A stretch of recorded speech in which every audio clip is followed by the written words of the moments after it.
5 seconds, 2 seconds, ready. Mr. Deputy Chairman, I would like to say that the question has very ably thrashed out by the speakers who have preceded me and Professor Humayun Kabir, who was, I suppose, one of the joint authors who were responsible for the initial framing of this bill, has explained the whole position in a very lucid manner. Now, Mr. Deputy Chairman, I would like to say that I wish it had been possible for us to integrate this institution with a university, because I do not believe in isolated institutions having the status of a university or having more or less the status of a university. A university is a place where knowledge is integrated. A university is a place where you have teachers of various departments of knowledge, students reading various subjects, all congregated at one place and pursuing knowledge for knowledge's sake. Now, a technological institute, howsoever important from a national point of view, cannot be a university in that sense. It should therefore form part of larger institution which has a liberalizing influence, a Humanian's influence. We have followed in this matter the American model, but I think generally in Britain and in other Western countries, the tendency, the idea to have institutions of the rank having a university status is discouraged.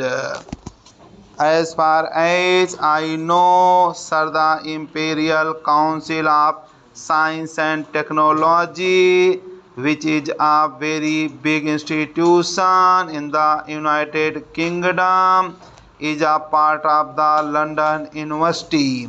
It is not a separate institution, and Kharagpur, which is going to be a bigger institution than the Imperial Council of Science, at all events for the first few years. I wanted an All India Institute of Medical Sciences. I wanted the institute to be affiliated to some university, and I relied for that position upon the view which was expressed by the Good Enough Committee on Medical Education, which was appointed by the British government some years ago. That committee was not in favor of the Royal College of Physicians acting as a university and holding examinations. It wanted medical education to be under the control of a university.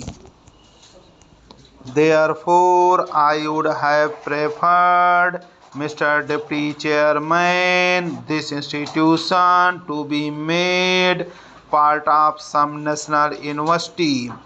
But there is one difficulty, and I have not been able to get an answer to that difficulty. The institution could have only been affiliated to the Calcutta University. Then, sir, I would like to say that Professor Humayun Kabir is right in the view that the distinction between fundamental research and applied research is fast disappearing in the modern world. One thing about this is that you cannot have research to order. There is a lot of wastage in the process by which you arrive at a discovery, and in order that we might be able to promote research, we must be prepared for this wastage. No institution can be effective from a research point of view until and unless the teachers of that institution are given ample leisure to advance knowledge. It has been stressed that this institution will provide for postgraduate teaching, for undergraduate teaching, and for research. But it is also going to be teachers training college which will supply us with our teaching material in the country. Well, Mr. Deputy Chairman, it is therefore important that the teaching staff in this institution should be carefully selected. I confess that I have no prejudice against foreign personnel. Where we cannot get a suitable Indian for a particular job, we ought not hesitate to employ foreign personnel. I happen to have visited some years back Princeton University in USA, and I found that the dean of the faculty of science there was a Britisher. He had not, as far as I know, changed his nationality. He was the head of the department of science of that institution.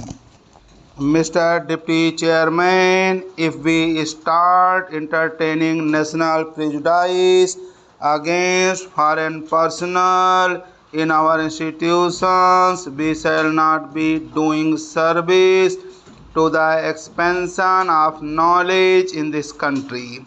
It does not mean that we should prefer a foreigner where we can get an Indian, and it certainly does not mean that we should get for our academic council men from abroad. I certainly think that the constitution of the proposed academic council is unsatisfactory. I have seen something of how academic councils work in the universities of my own state.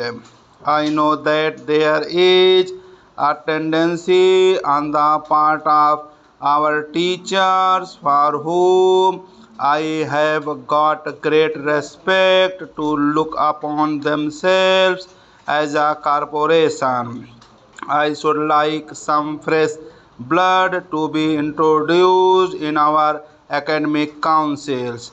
I think it should be possible for us to have an academic council which would include teachers from such places as Roorkee, Banaras or Aligarh. Personally, I should like to have one or two men having wide education associated with our academic council.